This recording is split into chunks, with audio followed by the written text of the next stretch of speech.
Olá, tudo bem? Hoje nós estamos aqui para falarmos de traduções cristãs e judaicas das Sagradas Escrituras. Quais as diferenças? Quais as similaridades? Você já sabe? Então vem comigo e vamos estudar esse tema. Mas antes de nós avançarmos, deixa eu te fazer um convite. Não deixe de se inscrever aqui no canal e ativar o sininho das notificações, nem de curtir os nossos vídeos e comentar. Comente o que você achou, indique temas para futuros vídeos. Comente aí, fale o que você pensou, o que você tem gostado e nós estaremos gravando vídeos e respondendo você também, tá certo? Toda vez que você curte, que você compartilha, o YouTube entende que esse material é importante e ele faz esse material chegar ao máximo de pessoas possível. Não deixe de comentar também, tá certo? Então vamos lá, vamos para o tema do nosso vídeo. Bom, como que eu vou fazer? Eu vou começar com vocês desde as diferenças mais simples até as mais complexas, tá certo? Por quê? Porque tem pessoas que talvez algo que seja simples para você, que talvez você já tenha estudado, tem pessoas que nunca escutaram, né? Então nós vamos desde o que é mais simples até o mais complexo para que todas as pessoas entendam as diferenças. Então, nesse sentido, eu vou começar pela diferença mais simples, tá certo? Que seja o fato de que na Bíblia cristã, né, existem alguns livros a mais, né, que nós chamamos de Novo Testamento ou Bíblia grega, né, 27 livros a mais são chamados de Bíblia grega. A Bíblia hebraica, as versões judaicas, elas não têm o Novo Testamento por uma questão óbvia, né? Os judeus não acreditam no Novo Testamento, certo? Para eles, as Sagradas Escrituras se limitam aos textos de Moisés e dos profetas, certo? Então, essa aí é uma primeira diferença que muitas pessoas às vezes não sabem. Pois bem, uma outra diferença interessante de ser notada é que, e essa também é simples, mas ela é interessante, é quanto a, como abrir a Bíblia. Por quê? As Bíblias cristãs, nós abrimos elas de uma forma diferente da Bíblia hebraica. A Bíblia hebraica nós abrimos aqui, ó, da esquerda para a direita, certo? Ó, nós abrimos ela aqui, ó, assim, ó, certo? E nós, por quê? Porque nas Bíblias hebraicas, né, o hebraico se lê da direita para a esquerda. Então, por isso que se abre a Bíblia dessa forma aqui, ó. Se você abrir como a gente abre as nossas Bíblias assim, você vai cair aqui no último livro da Bíblia hebraica, na ordem da Bíblia hebraica, que é 2 Crônicas, tá certo? Então, a forma de abrir é diferente porque o hebraico se escreve da direita, então, para a esquerda. Por isso, quando você pega uma Bíblia cristã já nós já abrimos assim, né? Porque na língua portuguesa nós já vamos ler aqui da esquerda para a direita, escrevemos da direita para da esquerda para a direita, tá certo? Então, são diferenças simples, mas são diferenças que existem. Agora, uma outra diferença interessante também, e aí essa daqui eu já vi muitas e muitas pessoas sofrerem com ela quando elas compram uma Bíblia hebraica, é acerca da ordem dos livros, tá certo?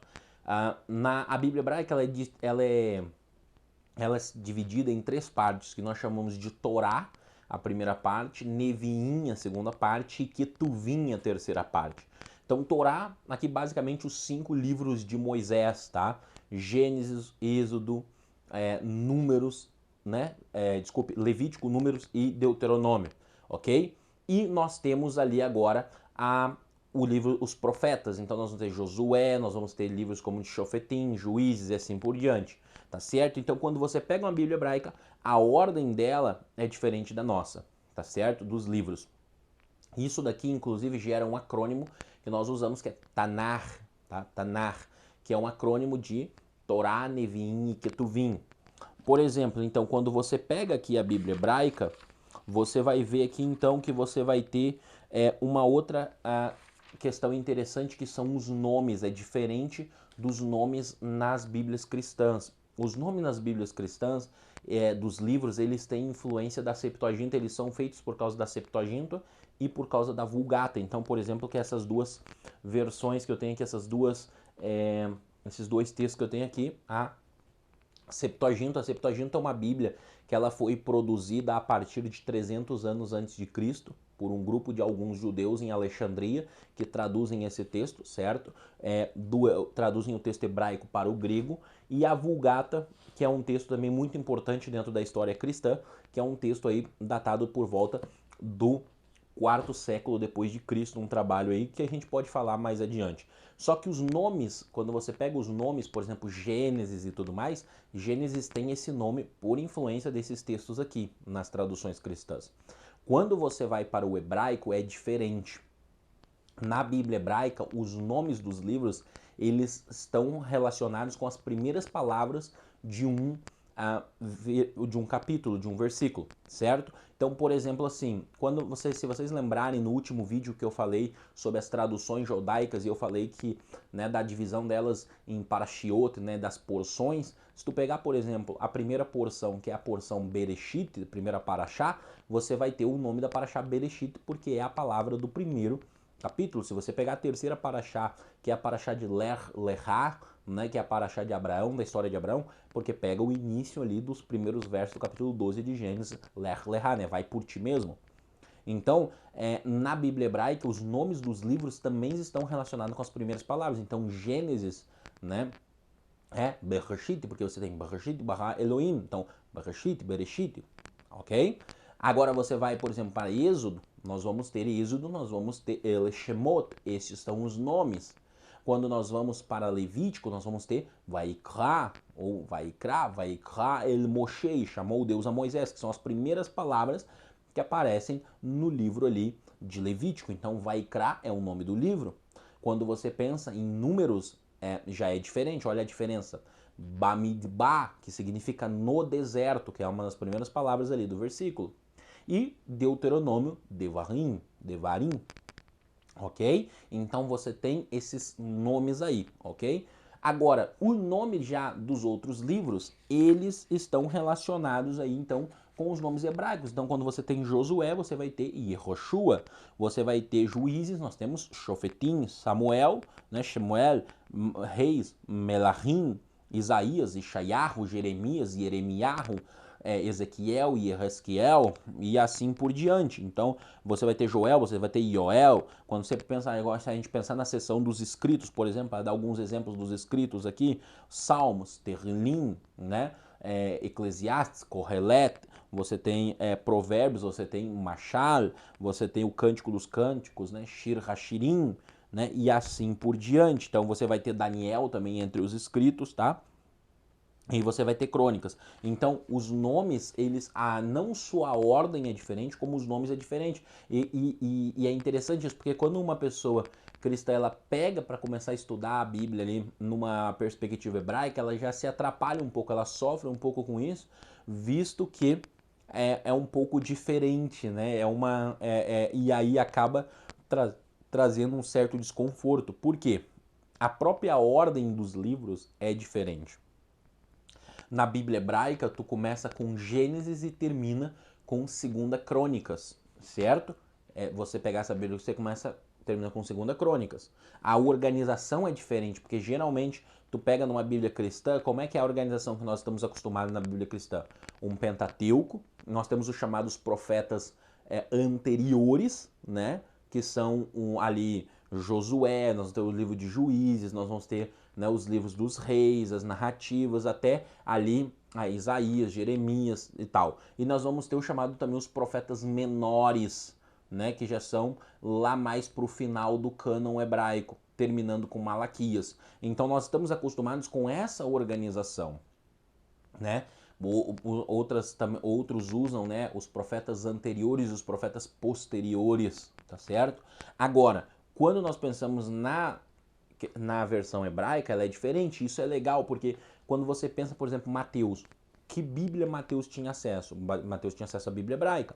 E aí, quando tu lê o Evangelho de Mateus, Mateus ele faz uma releitura da Bíblia hebraica através do Messias, através de Jesus. Então ele começa lá, né, no Mateus capítulo 1, livro da genealogia de Jesus, né? Então quando tu pega aqui por exemplo, o texto grego, né? Eu tenho aqui o Novo Testamento grego, Nestle Island, e a gente pega aqui, ó, o capítulo 1 do Evangelho de Mateus em grego. Deixa eu pegar aqui. Ok? Nós vamos ter aqui, ó, Biblos Genesios, ok? Entendeu? É Yesu Cristo, né?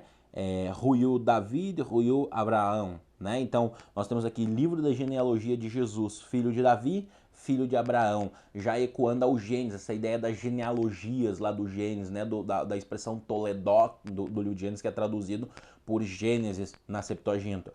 Quando tu vai pro último capítulo, lá no capítulo 28, versos 18 a 20, que Jesus diz, né, toda autoridade me foi dada no céu e na terra, ele está citando os últimos versículos de Crônicas, quando Ciro, que era um tipo de Messias, ele diz toda a autoridade me foi dada no céu e na terra, e ele manda o pessoal voltar para reconstruir o templo. E Ciro era um tipo de Messias, ele foi chamado de Messias em Isaías capítulo 44, Isaías capítulo 45 e tudo mais. Então Mateus, que conhecia muito bem a história, Mateus ele relê a Bíblia hebraica através da figura do Messias e aí ele nos oferece então essa leitura usando a ordem do cânon hebraico, né? Olha só que curiosidade legal.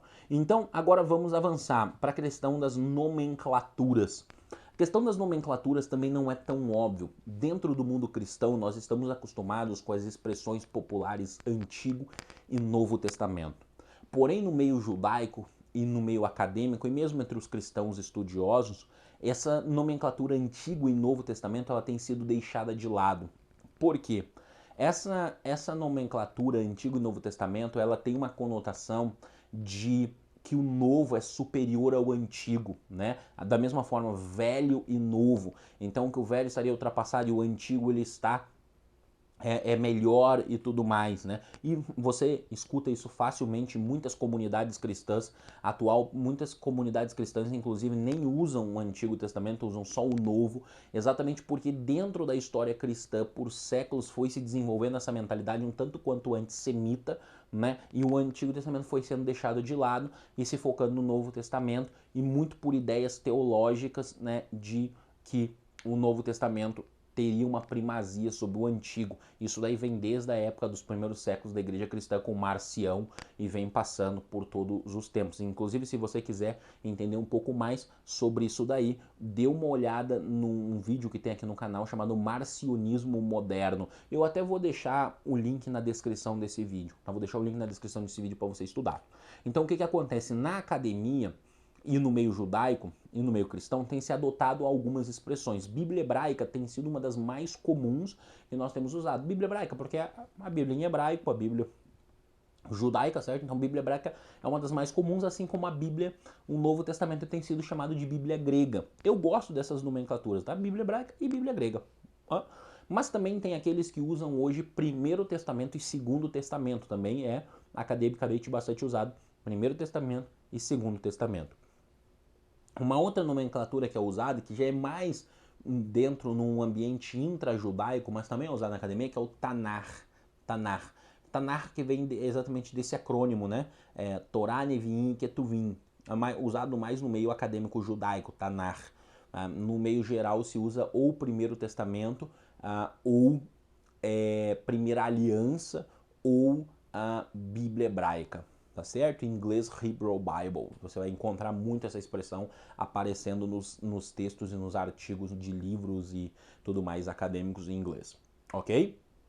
Então, essa questão da nomenclatura, ela é muito importante, tá? E ela faz diferença. Ok. Agora nós vamos falar um pouquinho, queridos, sobre a questão da base textual. Que essa daqui já é uma questão um pouco mais complexa. O que eu estou querendo falar com base textual? Nós temos um códice, que é o códice de Leningrado, chamado de B19A, tá? Que é esse daqui, ó. O códice de Leningrado, queridos, ele é um texto aqui datado do século XI depois de Cristo. Ele é o códice hebraico mais completo das Sagradas Escrituras, tá certo? Ele é o mais completo das Sagradas Escrituras hebraicas. Ele contém as Sagradas Escrituras hebraicas por completo. Então, assim, ó, a maior parte esmagadora das traduções cristãs e judaicas da Bíblia são feitas baseadas nesse códice. Deixa eu mostrar para você aqui algumas páginas aqui. Eu vou pegar aqui, ó, quer ver? Gênesis 1 aqui, para mostrar aqui para vocês verem aí, tá? no Códice de Leningrado aqui, ó. Tá certo? Então nós temos aqui, ó. Esse é o Códice de Leningrado, que você tem um texto, está escrito em colunas. Esse texto é de produção massorética, tá certo? E ele é um dos códices mais importantes completos que nós temos. Obviamente, nós temos textos hebraicos muito mais completos, tá? Muito mais antigos, tá? Por exemplo, você tem entre os manuscritos do Mar Morto textos que datam de 250 anos antes de Cristo, tá certo? Antes da Era Comum. Então são textos mais antigos. Esse é o mais completo. Nós temos um outro códice muito importante que é o Códice de Alepo.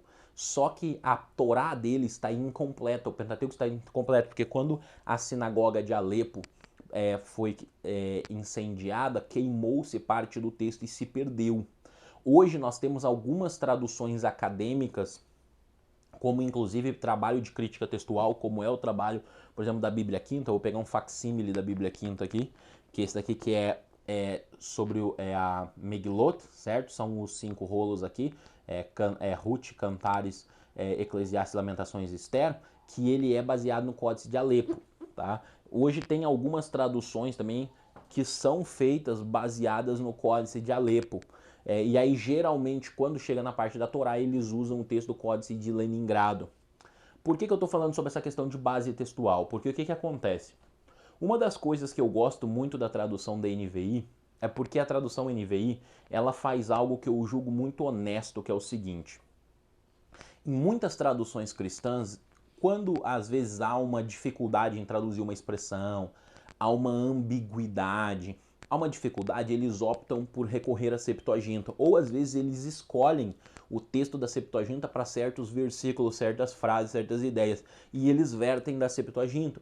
E aí tu pega uma versão cristã e tu tá lendo, tu tá achando que tu tá lendo o texto hebraico, massorético, quando muitas vezes aquilo ali é uma tradução da Septuaginta, não necessariamente do texto massorético. Tu tá lendo uma tradução da Septuaginta.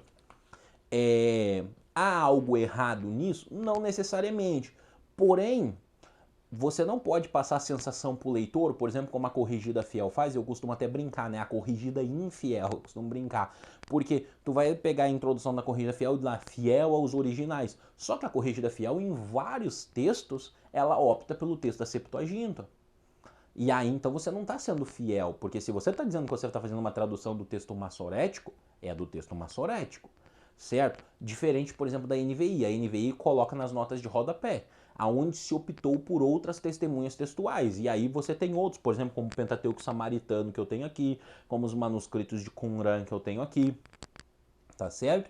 Então o que acontece? E aí, nesse caso, a NVI ela é mais transparente com o leitor, ao informar o leitor que a testemunha textual, o texto base que está sendo usado, não é o texto massorético, mas o texto da Septuaginta, tá certo? Mas aí alguém poderia pensar assim, então quer dizer, pastor, que as traduções judaicas são as mais fiéis ao texto massorético? Não necessariamente.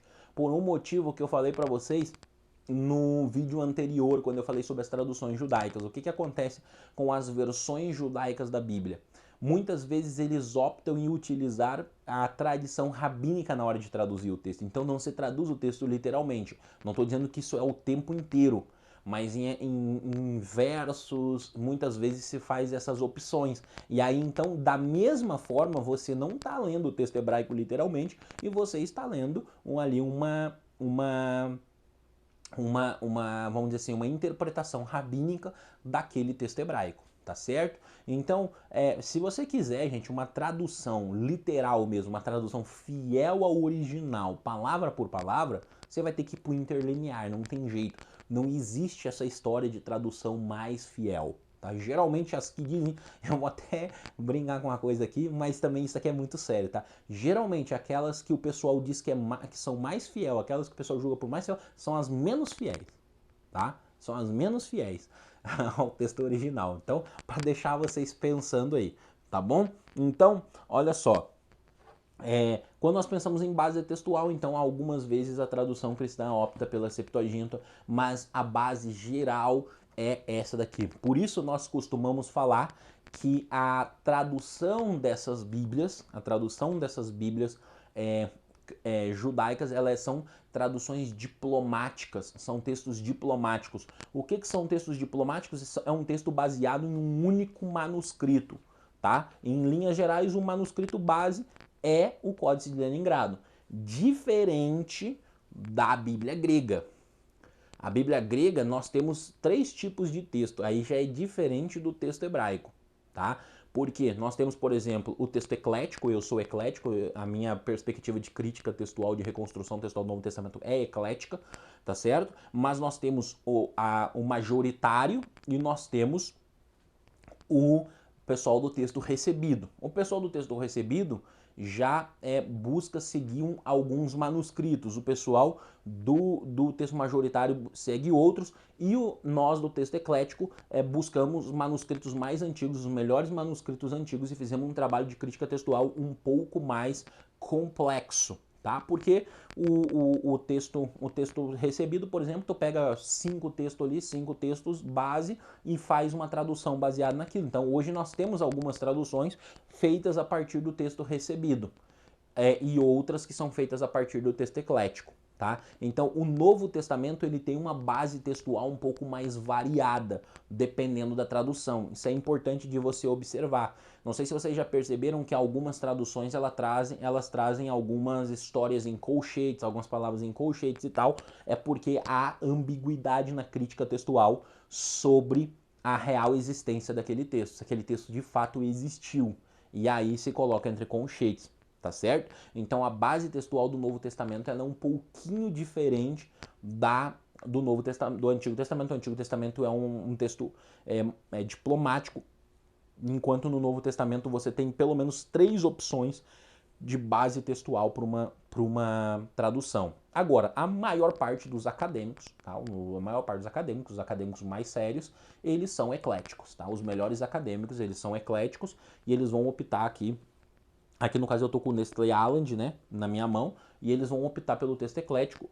Nós temos algumas obras muito boas em língua portuguesa de crítica textual. Eu posso até recomendar para vocês aqui.